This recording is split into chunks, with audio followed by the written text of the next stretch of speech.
हम मुन्नी झा आ एकटा बहुत सुंदर माटि मंगल के गीत सुना रहल छी। ई गीत अपना मिथिला में जहन उपनयन में माटि मंगल होइ छै, बुझलिए माटि मंगल कते लोग कहै छथिन आ कते लोग माटि मंगल कहै छै। तऽ ई माटि मंगल के गीत अछि, उपनयन में गायल करब। तऽ सुनू, ई बहुत सुंदर गीत छै, पूरा जरूर सुनबै।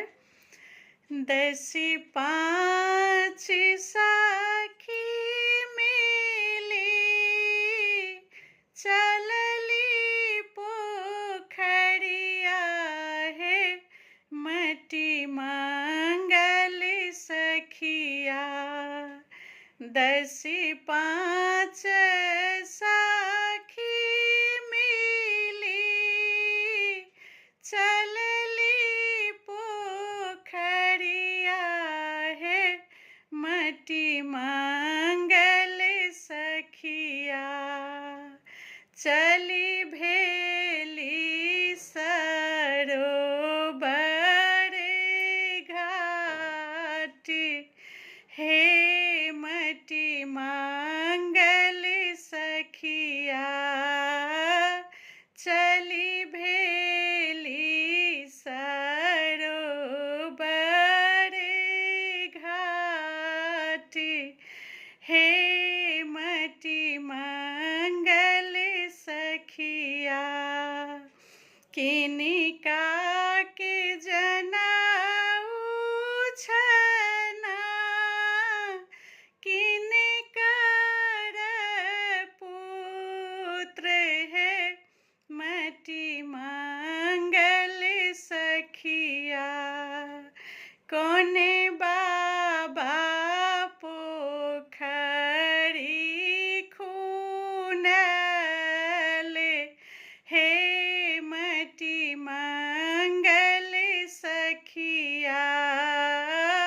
कोने बाबा पोखरी खुनल हे मटी मंगल सखिया। दसी पाँच सखी मिली चलली पोखरिया हे मटी मंगल सखिया। चली भेली सरोवर घाट हे मटी मंगल सखिया।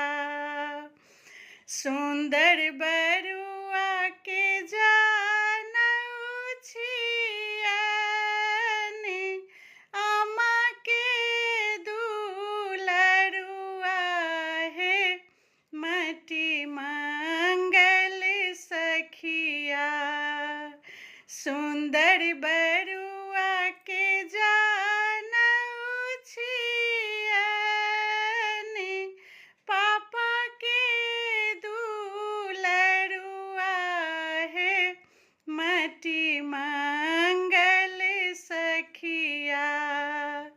अपन बाबा पोखरी खुनल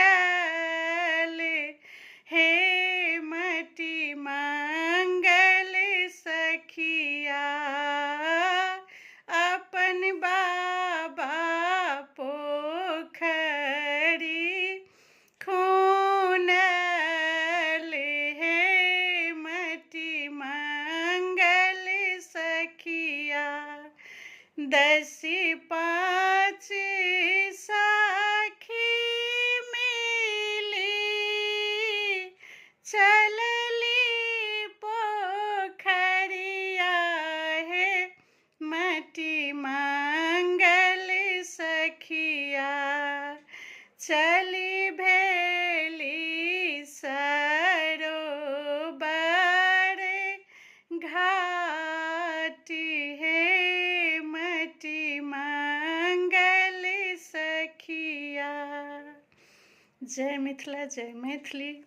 नीक लागत तऽ कमेंट लाइक जरूर कऽ देबै।